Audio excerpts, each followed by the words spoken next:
Outro problema que a gente enfrenta também, Dear, é na comunicação fora do ambiente com a nossa host family.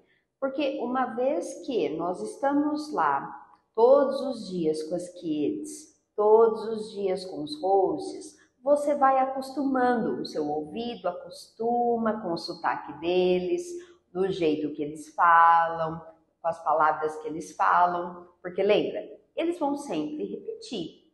As kids também, dependendo ainda da idade das suas kids, você vai ter pouca produção com elas. Se for um bebê, por exemplo, você vai ter muito pouca produção. Se for kids maiores, daqui a pouco você vai acostumar, assim como eu acostumei com as minhas. Mas aí, quando sai desse ambiente, e aí você começa a socializar, meu Deus, aí é que a gente vê que tem muito para aprender. O que eu falo fora?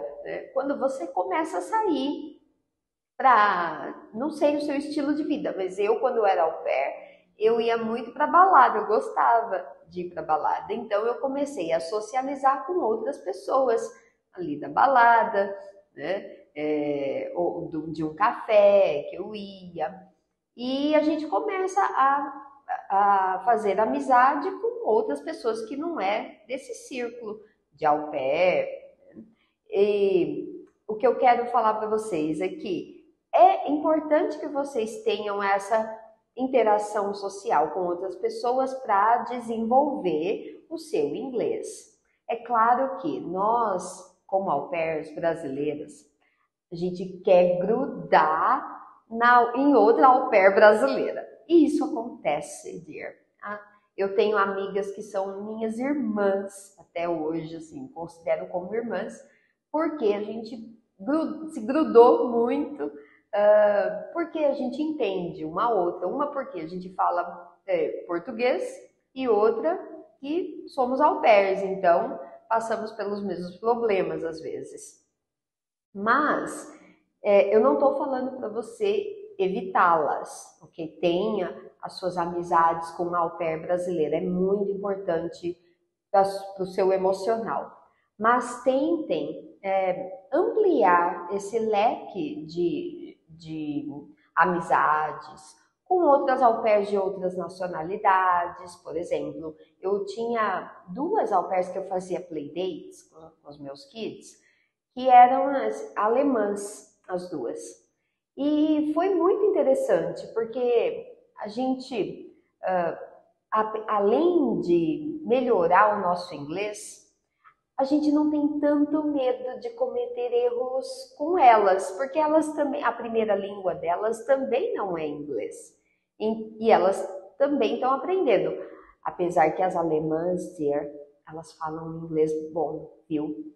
Elas têm uma base boa de inglês no país delas. Então eu aprendia muito com elas, eu aprendia muito. E elas tinham muita paciência comigo, o que foi me dando também muito mais confiança. Então sempre que eu podia, eu marcava playdates com elas para eu praticar o meu inglês com elas e saber mais da cultura delas, que é muito interessante de você fazer amizade com pessoas de outros países, porque não é só sobre o inglês, é sobre a cultura daquelas pessoas, as coisas que elas me falavam do país delas, era bem legal essa troca. Né? Eu falava do Brasil, elas falavam da Alemanha, e é muito legal. E a gente vai perdendo o medo de falar inglês, porque com au pair a gente fala melhor. Elas têm mais sotaque, mas falam mais devagar. Né? Mas é muito bom você ter esse leque do social.